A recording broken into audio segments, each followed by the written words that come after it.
이미 민주당 내에서는 포스트 이재명 시대에 대해 말이 나오고 있다. 진보 유튜버 중에서 가장 영향력이 큰 김어준은 지난 18일 본인의 방송에서 대선이 대법보다 빠르면 이재명은 대통령은 된다며, 대법이 대선보다 빠르면 이재명이 손드는 사람, 즉 이 대표가 지목한 사람이 다음에 된다고 내다봤다. 이 말은 결국 이재명이 이어지는 재판에서 유죄를 받을 것이 예상되기 때문에 어떻게든 대선을 앞당기지 않으면 이재명이 대통령이 되는 일은 무산될 것이라는 뜻이다. 유력한 대선 후보인 이 대표가 대선에 나가면 당선되겠지만 나갈 수 없게 되면 한 사람을 후계자로 세울 것이고 결국 그가 대통령이 될 것이라는 의미다. 후계 낙점과 관련해 당내에서는 비명계 잠룡에게 돌아갈 가능성은 희박한 것으로 보고 있다.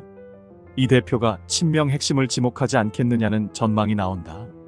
일각에서는 정청래 법사위원장과 김민석 최고위원, 추미애 의원 등 구체적인 이름까지 조심스럽게 거론되고 있다.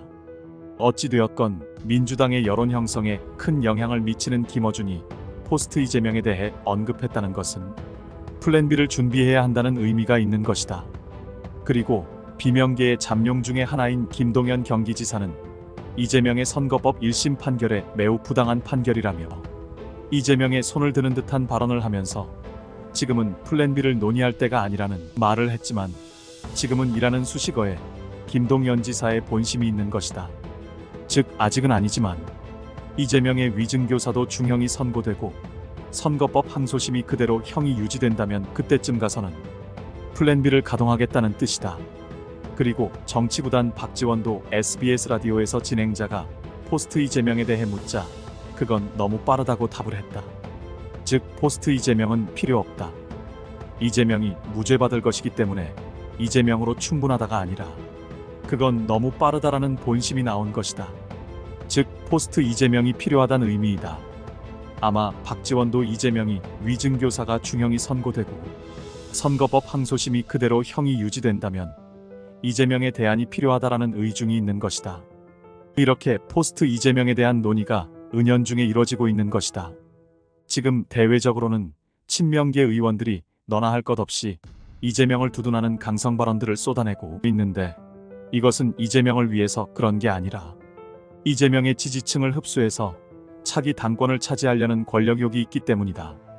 길어야 1년 정도 후면 이재명의 선거법과 위증교사 재판이 대법원 판결까지 나오게 될 것이다. 그러면 이재명은 피선거권도 박탈되고 의원직도 상실하게 된다. 피선거권이 박탈되면 당원 자격도 박탈당하게 된다. 당대표를 내려놔야 하는 것이다.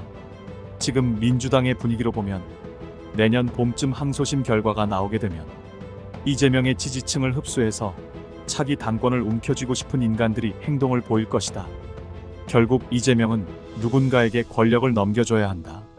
그게 정청래가 되든 김민석이 되든. 그런데 저 인물들이 대권에 도전할 인물들은 아니라는 걸 민주당원들도 잘 알 것이다. 거기서 민주당의 딜레마가 있는 것이다. 민주당의 대권 잠룡들은 전부 비명계인데 이재명의 후계자가 당권을 차지해도 차기 대선을 위해선 비명계, 대권 후보를 지지할 수밖에 없게 된다. 그러면 더 이상 이재명의 민주당 내 영향력은 힘을 발휘할 수 없게 된다. 그때가 이재명이 비로소 정치권에서 퇴출을 당하는 시기가 되는 것이다. 그 시기가 길어야 1년 정도밖에 남지 않았다는 것을 이재명이 가장 잘 알고 있을 것이다.